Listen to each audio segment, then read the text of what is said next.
I'm building this box to see down below. I have my auto switch.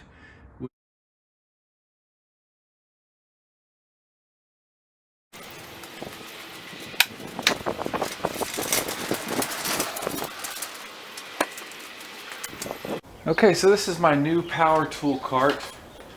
I love my last one, and I really hate to disassemble it, but this one has quite a few advantages over the last one.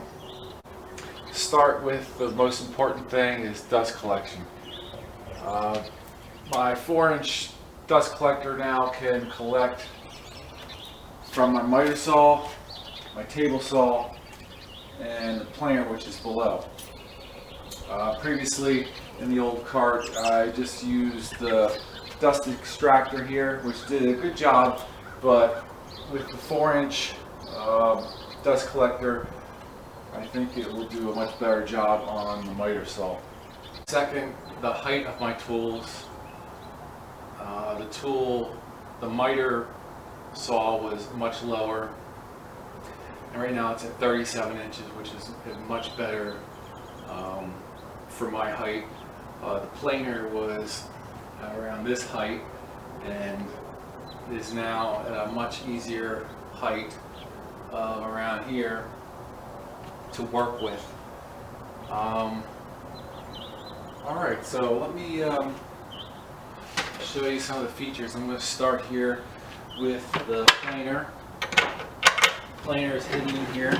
You can see I have a support wheel underneath, which makes this very stable. I'll lock that. I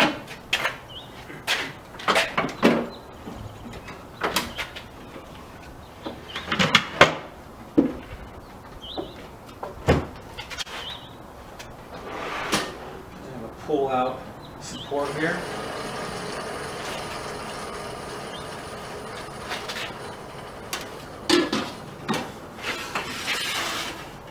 So this is another advantage. This support is further out, so it can support longer lumber.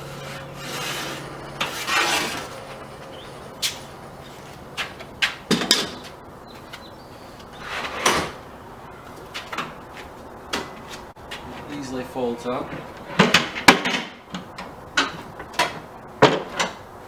You can see I have storage right there, belt sander, plunge router, biscuit joiner, sander.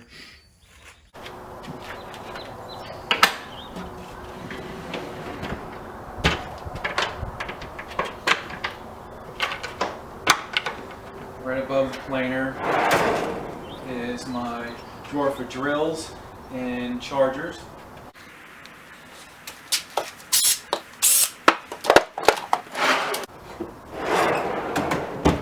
To the right here I have my dust extractor, and this can be used obviously to power my small tools like my orbital sander and biscuit joiner, and for basic cleanup. I got the nozzle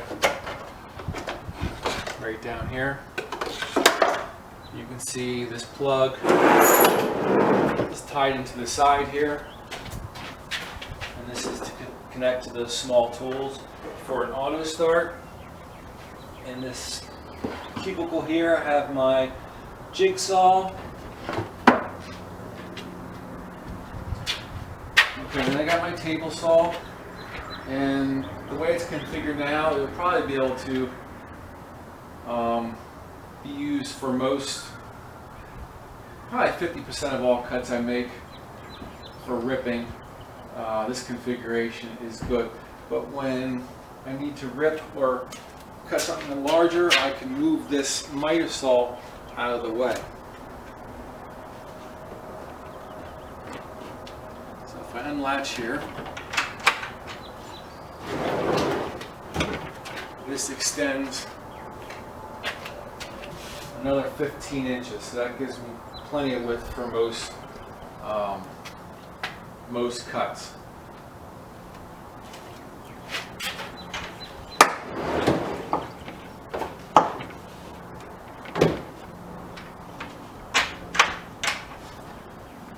Okay, on top here, we have the miter saw. So for 95% all cuts, it's just going to be at a 90-degree. I need to cut off to the side. This panel folds back, this folds out, and go 45 degrees that way. Or I can go 45 degrees in this direction.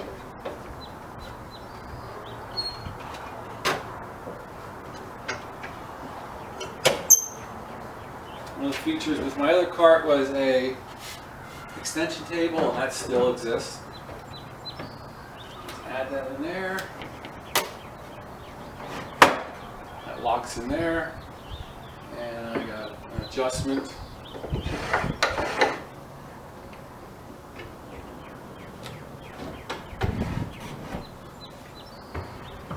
Okay, so if I want to cut really long pieces of wood, or really wide pieces of wood, this miter saw is in the way. So I just fold up these legs. And this folds backwards.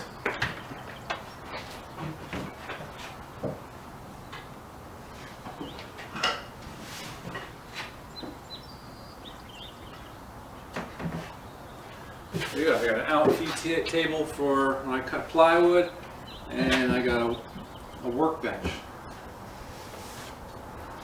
Alright.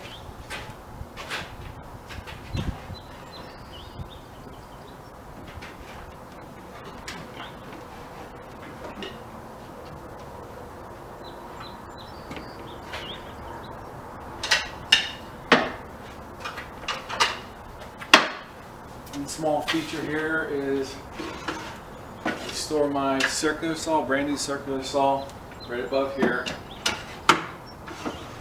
And as I just showed you, it doesn't fall out because I made it real tight. So it moves only about 1/8 of an inch when folded backwards.